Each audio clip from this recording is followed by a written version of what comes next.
One of my favorite things to talk about is marriage vows or language and integrity around that. I noticed growing up, particularly at 16 years old, the first time I fell in love and made love with someone who told me, I love you.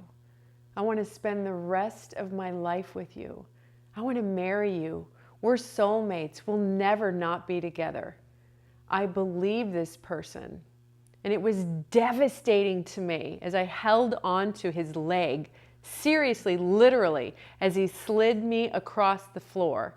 And he broke free. Honest to God, the reverse Cinderella story. I had his shoe.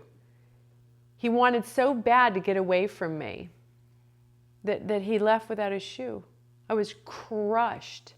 I thought, how is that possible? He said he loved me. Well, one of my favorite things today to learn, to understand, to teach, to have a context for, is the mature version of that. Watching what someone says and then watching what they do and making sure they match. That's maturity, right? That's integrity on the other end of that. But it's my responsibility to pay attention because the words are so compelling. You know, words are a gift. We say them on the altar, don't we?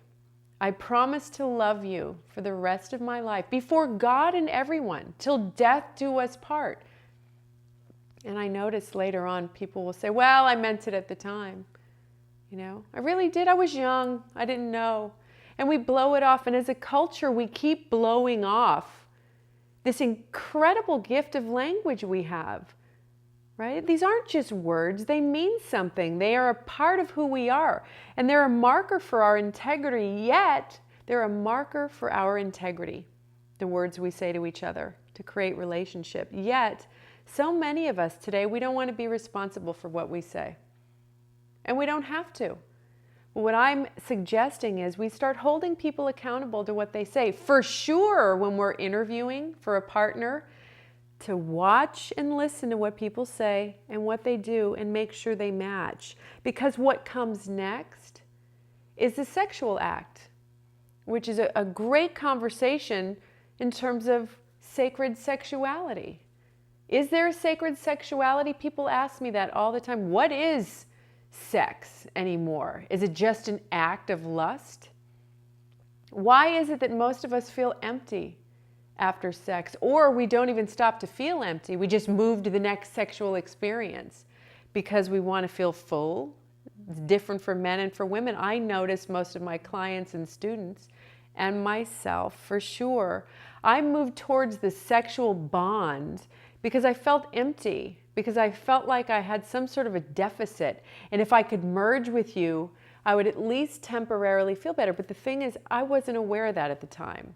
Maturity, development, all of these things that take work, right?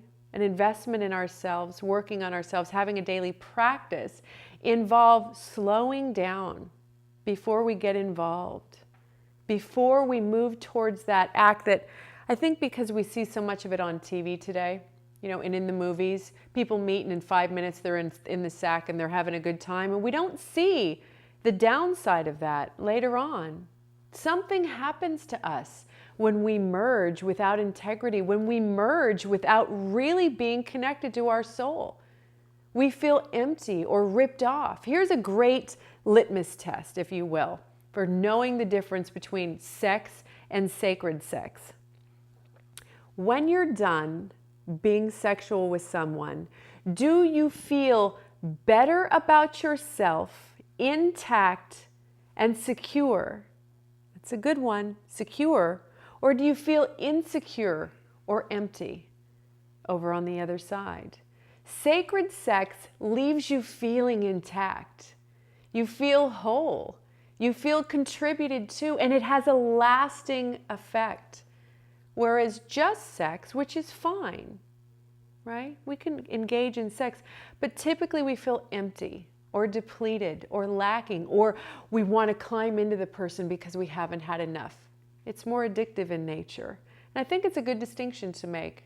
For those people who want a healthy, fulfilling, sustainable relationship, moving towards sacred sexuality, a sacred sexual relationship makes you feel intact, feel better about yourself, and has a lasting effect. You feel plussed. It's a great thing to know, right? It's a great thing to know.